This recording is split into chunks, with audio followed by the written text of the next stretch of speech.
All of you and welcome to Raj Rajesh institute. आज के topic में हम बहुत इंपॉर्टेंट बात बताने जा रहे हैं। वो एक इकोनॉमी का टॉपिक है। इकोनॉमी का मतलब अर्थव्यवस्था होता है और उसमें भारत सरकार से संबंधित जो भारत सरकार बजट पारित करती है या राज्य सरकार भी बजट पारित करती है, उससे संबंधित एक इंपॉर्टेंट शब्दावली है जिसको मौद्रिक नीति और राजकोषीय नीति कहते हैं।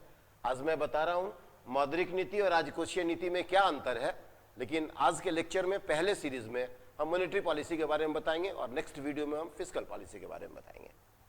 तो आइए मॉनेटरी पॉलिसी और फिस्कल पॉलिसी को समझते हैं। मॉनेटरी पॉलिसी का मतलब होता है, इसकी सबसे पहले आप हिंदी जानिए।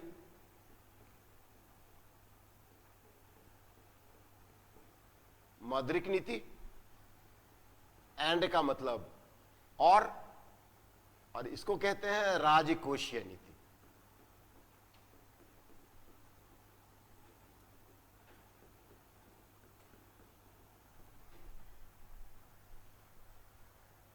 ठीक है।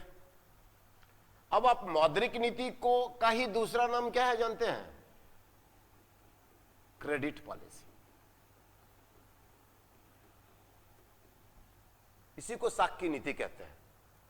और दूसरा जो होता है वो राजकोषीय नीति है। हमने कहा इसको कहते हैं, जनरली आप ये समझिए हमारा डेमोक्रेसी है, यहां तो कोई राजा नहीं होता है, लेकिन डेमोक्रेसी में हम अगर जो प्राइम मिनिस्टर या प्रेसिडेंट जहां जहां जो जो फॉर्म है उसमें जो होता है, इसलिए इसको कहा जाता है राजकोषीय नीति, राजा के कोष की नीति, है ना। तो इसका मतलब है राजकोषीय नीति controlled by government of India and fiscal policy controlled by RBI. सबसे पहली बात, बेसिक बात समझिए, ये क्वेश्चन पहला क्वेश्चन बनता है जो राजकोषीय नीति किसके द्वारा कंट्रोल किया जाता है? आरबीआई के द्वारा।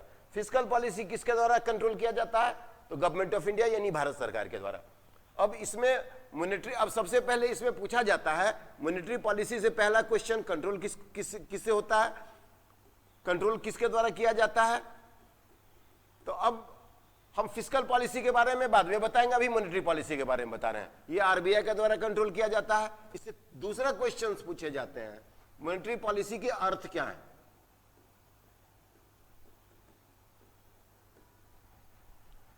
और मॉनेटरी पॉलिसी का उद्देश्य क्या है। यह बहुत ही इंपॉर्टेंट बात है। मॉनेटरी पॉलिसी किसके द्वारा कंट्रोल किया जाता है? हमने क्या बताया? रिजर्व बैंक ऑफ इंडिया के द्वारा। और इसके अर्थ क्या है ऑलवेज याद रखिए। तो अर्थ लिख लीजिए। ये क्वेश्चंस का एक लाइन का उत्तर है जो भी कॉम्पिटिटिव एग्जामिनेशन आप लोग देते हैं, क्योंकि विभिन्न प्रतियोगिता परीक्षा में सबसे पहले जब आप बजट को समझिएगा तो इस दोनों टर्म को समझना बहुत ही जरूरी है। इसलिए हम टू द पॉइंट क्वेश्चंस पे आ रहे हैं। क्वेश्चंस में क्या ऑप्शन लिखे रहते हैं हम उस पर डील कर रहे हैं। मॉनेटरी पॉलिसी के अर्थ है इकोनॉमी में यानी अर्थव्यवस्था में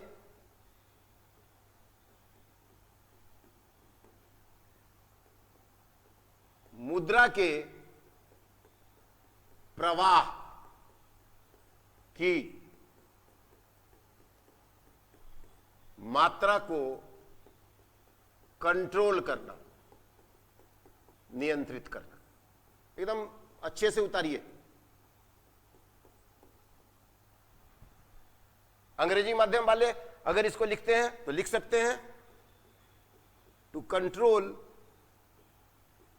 the flow, to control the flow of volume of money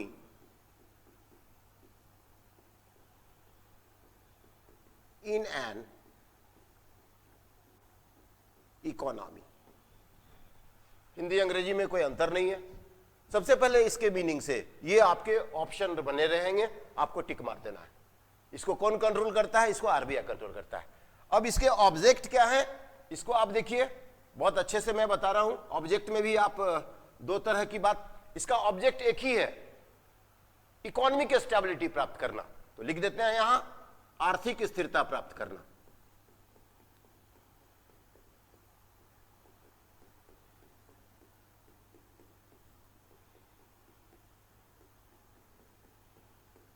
कहने का मतलब आप अगर इसको लिखेंगे तो क्या कहेंगे? टू गेट या to obtain an economic stability, economic stability for the development of an economy. तो ये इसके ऑब्जेक्ट हैं, इस ऑब्जेक्ट को टिक मार देना है। अब इकोनॉमिक स्टेबिलिटी हम कैसे प्राप्त करेंगे?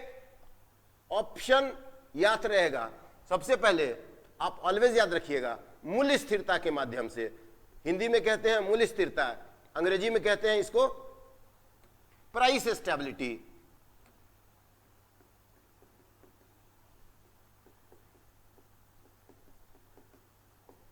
और दूसरा आप देखिएगा रुपया से डॉलर में, डॉलर से रुपया में, या अदर करेंसी की मुद्रा में, इसलिए इसको कहते हैं एक्सचेंज स्टेबिलिटी, विनिमय स्थिरता, एक्सचेंज स्टेबिलिटी।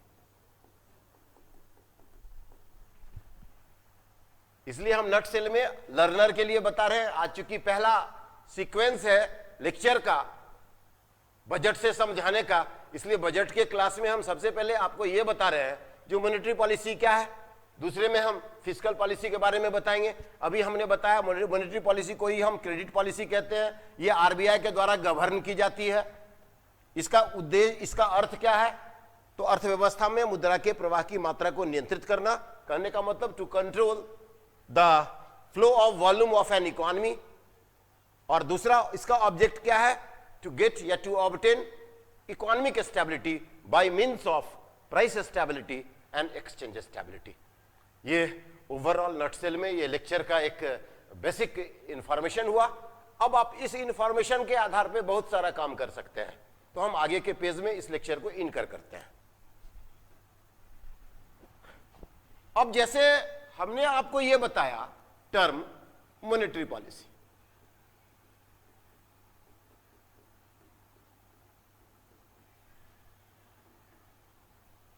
आप जब भी आरबीआई पढ़ेंगे तो उसमें एक उसके आरबीआई के फंक्शन में लिखा रहता है controller of monetary policy.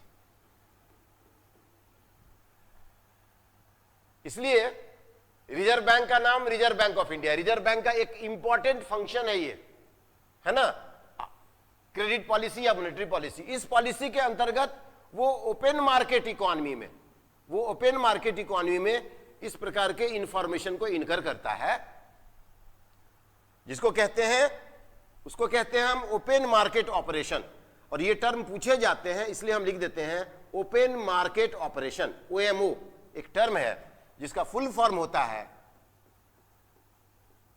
Open market operation. इसको कहते हैं खुले बाजार की क्रियाएं, ये आरबीआई कंडक्ट करती है।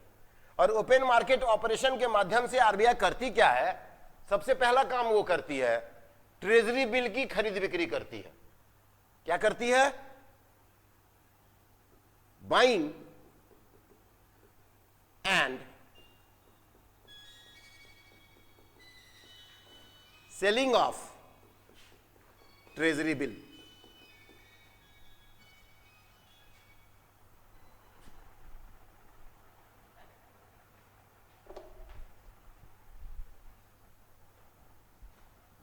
क्या करती है? ट्रेजरी बिल की खरीद बिक्री करती है। या इसी का दूसरा वर्ड होता है, याद रखिएगा, री discounting of first class security. यानी हिंदी में कहते हैं प्रथम श्रेणी के बिलों की पुनर्कटौती करना। इस बात को समझिए। मैं ये भी बताऊंगा आपको जो ट्रेजरी बिल क्या है, बहुत ही इंपॉर्टेंट बात है ये।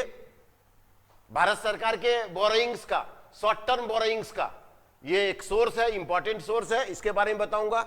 सबसे पहले मैं ओपन मार्केट ऑपरेशन में पहला पॉइंट बताता हूं, प्रथम श्रेणी के बिलों की पुनर्कटौती करना, या उसको कहते हैं प्रथम श्रेणी ट्रेजरी बिल की खरीदी बिक्री करना। दूसरा इंपॉर्टेंट पॉइंट जो होता है, दूसरा इंपॉर्टेंट पॉइंट जो होता है, आप इस बात को याद रख लीजिए, दूसरा इंपॉर्टेंट पॉइंट होता है कैश रिजर्व रेशियो को घटाना या बढ़ाना। बहुत इंपॉर्टेंट बात है। या उससे पहले आप लिख सकते हैं यहां कैश रिजर्व रेशियो से बैंक रेट को घटाना और बढ़ाना। ये ओपन मार्केट ऑपरेशन का दूसरा इंपॉर्टेंट एलिमेंट है। तीसरा इंपॉर्टेंट एलिमेंट क्या है? तीसरा इंपॉर्टेंट एलिमेंट जो है वो है कैश रिजर्व रेशियो को घटाना और बढ़ाना। और चौथा ओपन मार्केट ऑपरेशन के अंतर्गत जो क्रियाएं आती है उसको कहते हैं SLR को घटाना या बढ़ाना। इसको कहते हैं साविधिक तरलता अनुपात, स्टैट्यूटरी लिक्विडिटी रेशियो।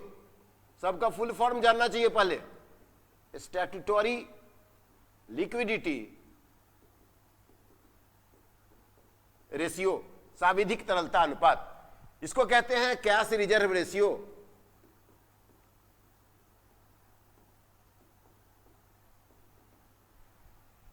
नकद आरक्षित अनुपात कहते हैं।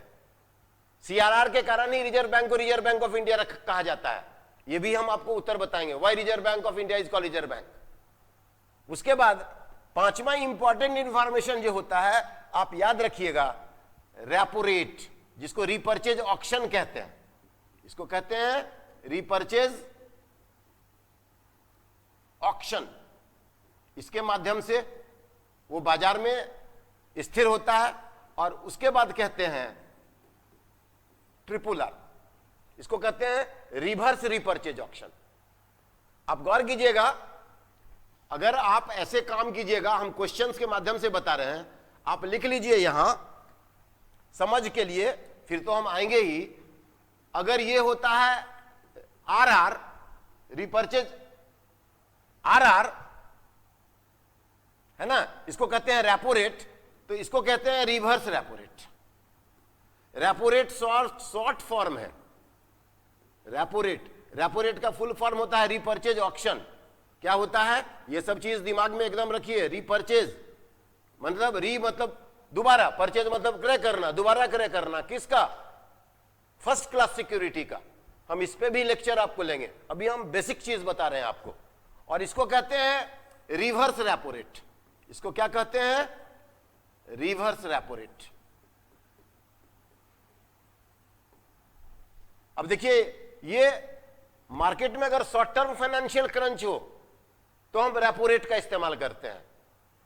क्रंच मतलब किल्लत, क्राइसिस। किसको? फाइनेंशियल इंस्टीट्यूशन को, बैंक को।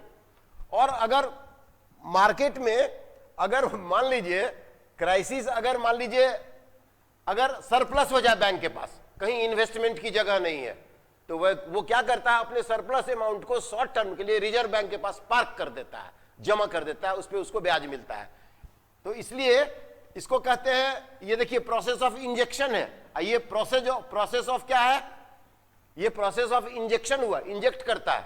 और ये क्या करता है? पैसे को यहां पार्क करता है। ठीक है, तो इसलिए ये इसके लिए इसको कहते हैं एडजस्टमेंट फैसिलिटी। और किसका? लिक्विडिटी का। इसी को हम लैफ कहते हैं। तो लैफ के अंतर्गत दो तरह की चीज आई। लिक्विड को एडजस्टमेंट फैसिलिटी कर रहा है, जैसे कोई फैन है, फैन के स्पीड को तेजी करना है तो हम तेज के तरफ घुमाते हैं, और जब कम करना है तो कम के तरफ घुमाते हैं। उसी तरह अगर मार्केट में फाइनेंशियल सरप्लस हो या फाइनेंशियल क्रंच हो, तो उस अवस्था में, क्रंच के अवस्था में CHRUNCH, हम इसको और अच्छे से भी बताएंगे। क्रंच की अवस्था में हम RR का इस्तेमाल करते हैं, रेपो रेट का इस्तेमाल करते हैं। और अगर फाइनेंशियल सरप्लस हो